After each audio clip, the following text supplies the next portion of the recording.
آپ کو پتا ہے کہ جو نظر لگتی ہے نا خاص طور پر، اور جس سے بہت سی بیماریاں آتی ہیں، اس پہ اب تحقیق بھی ہو رہی ہے پیراسائیکالوجی میں، کہ نظر سے جو ریز اٹھتی ہیں وہ انسان کے جسم میں، یعنی نیگیٹو ریز جو خاص طور پر آتی ہیں، حسد کی نظر ہوتی ہے جیسے، تو وہ آ کے ایک ریئیکشن کرتی، کیمیکل ریئیکشن ہوتا ہے اس کی وجہ سے بلڈ میں، جس سے کچھ بیماریاں پیدا ہوتی ہیں۔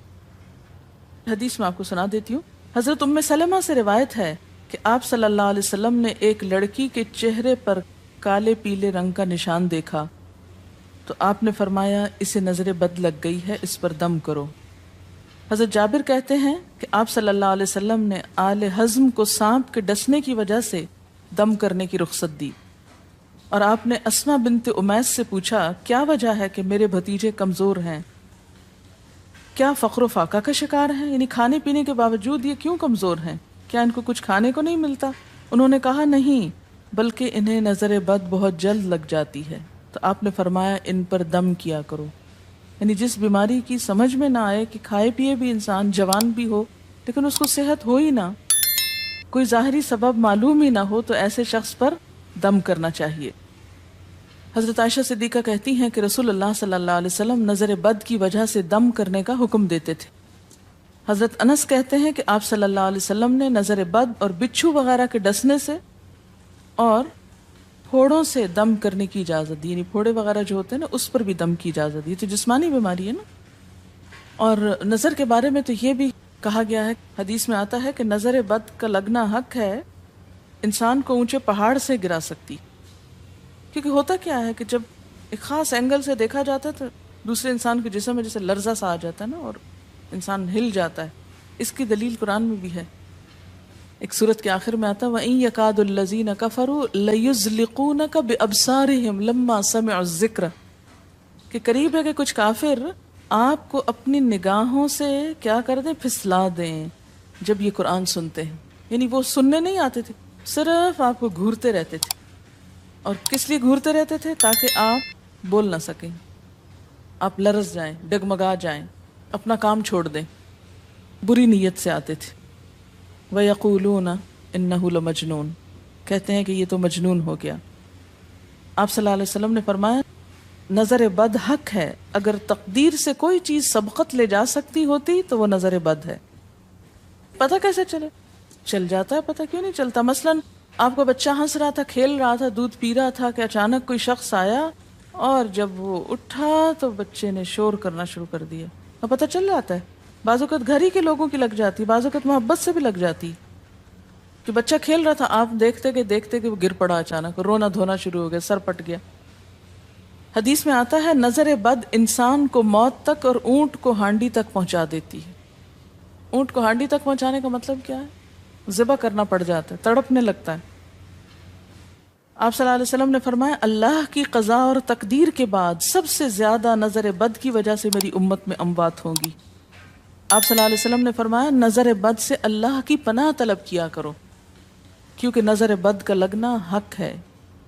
اسما بنت امیس نے آپ سے گزارش کی کہ بنو جعفر کو نظر بد لگ جاتی ہے تو کیا وہ ان پہ دم کر سکتی ہیں؟ آپ نے فرمایا ہاں، یعنی ایک عورت بھی دم کر سکتی ہے، اور اگر تقدیر سے کوئی چیز سبقت لے جانے والی ہوتی تو وہ نظر بد ہے۔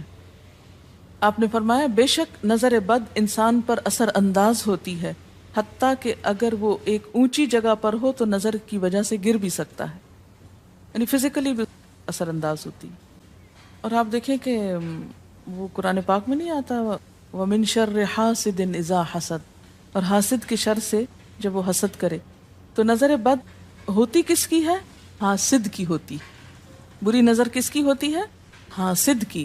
تو جو صبح شام 3 دفعہ یہ پڑھتے رہیں ان کو حاسد کچھ نہیں کر سکتے، ان کا کچھ نہیں بگاڑ سکتے، جتنا چاہیں گھورتے رہیں۔ اسی طرح ابن کثیر نے کہا کہ نظر بد کا اللہ کے حکم سے لگنا اور اثر انداز ہونا حق ہے۔ تو جب اللہ کی پناہ لیتے ہیں نا قل اعوذ برب الفلق قل اعوذ برب الناس، تو آپ نے اللہ کے پناہ لے لی، شیلٹر میں آ گئے آپ۔ اب ہر چیز بیکار ہو رہی ہے، سب نظریں وظریں، اور اگر لگتی بھی ہے انسان کو تو کس سے؟ اللہ کے اذن سے لگتی۔ حافظ ابن حجر کہتے ہیں کہ نظر بد کی حقیقت کچھ یوں ہے کہ ایک خبیث الطبع انسان اپنی حاسدانہ نظر جس شخص پر ڈالے تو اسے نقصان پہنچے۔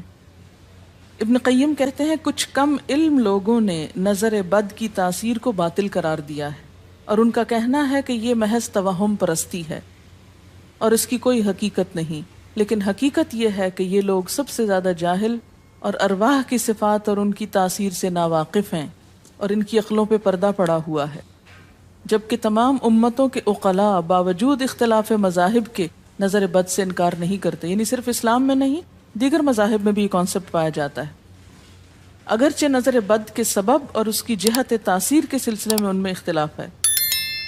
پھر کہتے ہیں اس میں کوئی شک نہیں کہ اللہ تعالیٰ نے جسموں اور روحوں میں مختلف طاقتیں اور طبیعتیں پیدا کی ہیں، اور ان میں کئی خواص اور اثر انداز ہونے والی کیفیات ودیت کی ہیں.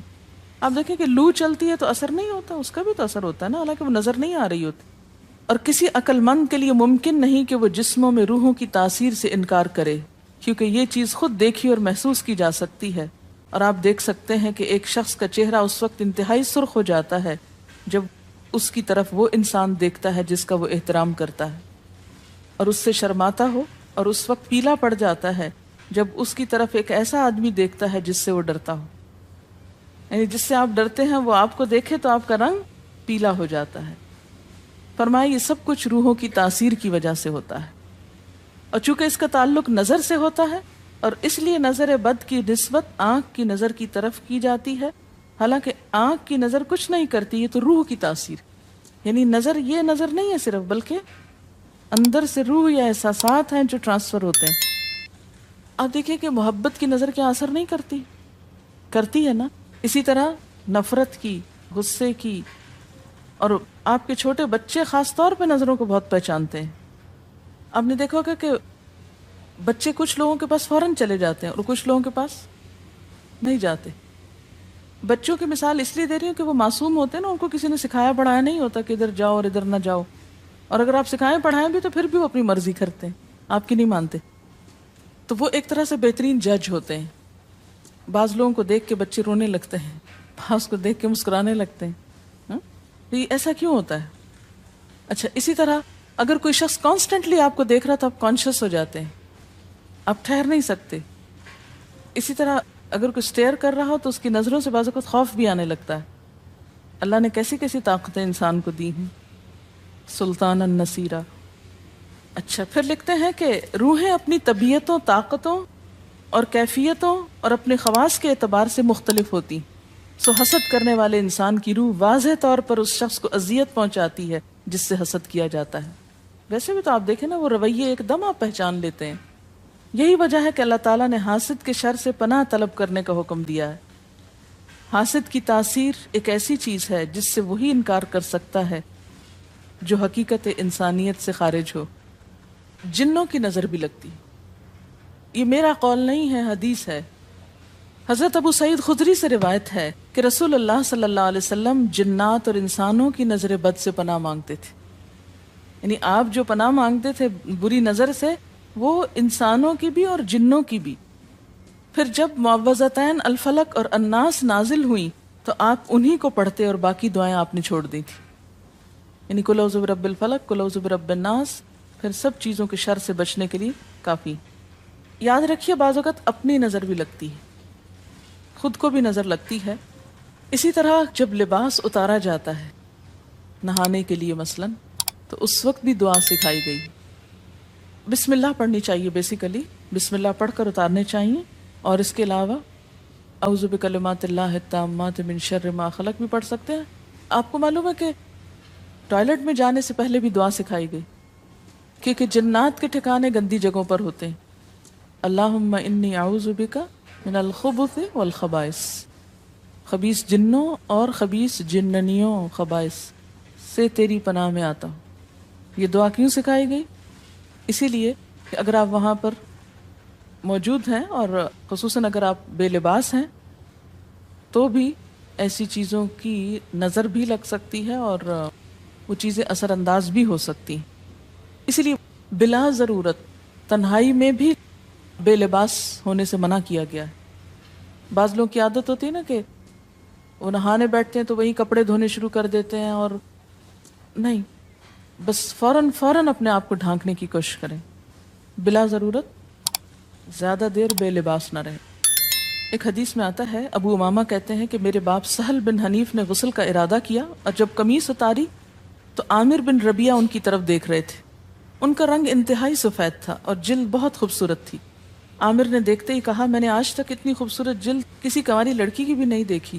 ان کا یہ کہنا تھا کہ سہل کو شدید بخار شروع ہو گیا۔ چنانچہ نبی صلی اللہ علیہ وسلم کو یہ قصہ بتایا گیا، اور آپ سے یہ بھی کہا گیا کہ سہل کی حالت یہ ہے کہ وہ سر بھی نہیں اٹھا سکتا۔ آپ نے پوچھا، کیا تمہیں کسی پہ شک ہے؟ انہوں نے کہا، جی ہاں، عامر بن ربیعہ پہ ہو سکتا ہے۔ آپ نے انہیں بلوایا اور ناراضگی کا اظہار کرتے ہوئے فرمایا، تم میں سے کوئی ایک کیوں اپنے بھائی کو قتل کرتا ہے؟ کیا تم بارک اللہ نہیں کہہ سکتے تھے؟ اس لیے اب غسل کرو، اور اس غسل کا پانی کس پہ ڈالا جائے؟ جس کو نظر لگی۔ عامر نے اپنا چہرہ، ہاتھ، کوہنیاں، ٹخنے، پاؤں اور اپنی چادر کے اندرونی حصے دھوئے، پھر اسی پانی کو آپ نے سہل کے اوپر پیچھے سے بہا دیا، یہ نہیں کہ اس کے منہ پہ ڈالنا، پیچھے سے بہا دیا، اور سہل فوراً ٹھیک ہو گئے۔ اس کا طریقہ بتایا گیا اس غسل کا۔ ابن شہاب زہری کا کہنا ہے کہ ہمارے زمانے کے علماء نے غسل کی یہ کیفیت بیان کی ہے، جس آدمی کی نظر لگی ہو اس کے سامنے ایک برتن رکھ دیا جائے، جس میں وہ سب سے پہلے کلی کرے اور پانی اسی برتن میں گرائے، پھر اپنا چہرہ دھوئے، پھر اسی پانی کے ذریعے اپنے ہتھیلیاں، دائیں ہاتھ اور ہتھیلی پہ پانی بہائے، پھر بائیں پر، اور پھر دائیں کوہنی پر، پھر بائیں کوہنی پر، پھر بائیں ہاتھ سے اپنا دایاں پاؤں دھوئے، پھر دائیں ہاتھ سے بایاں پاؤں دھوئے، اور پھر اسی طرح گھٹنوں پہ پانی بہائے، اور پھر یاد رہے کہ سارا پانی برتن کے اندر جائے، اور اس کے بعد جس شخص کو نظر لگی ہو اس کے سر کی پچھلی جانب سے وہ پانی ایک ہی بار بہا دیا جائے۔ حضرت عائشہ کہتی ہیں کہ جس شخص کو بری نظر لگتی اس کو اسی طرح غسل کروایا جاتا ہے۔ اب بعض اوقات یہ نہیں پتہ چلتا کس کی لگی، ایسی صورت میں پھر طریقہ کیا ہے علاج کا؟ مریض کے سر پہ ہاتھ رکھ کر یہ دعا پڑھی جائے، بسم اللہ ارقیک من کل داء یؤذیک من کل نفس او عین حاسد اللہ یشفیک بسم اللہ ارقیک۔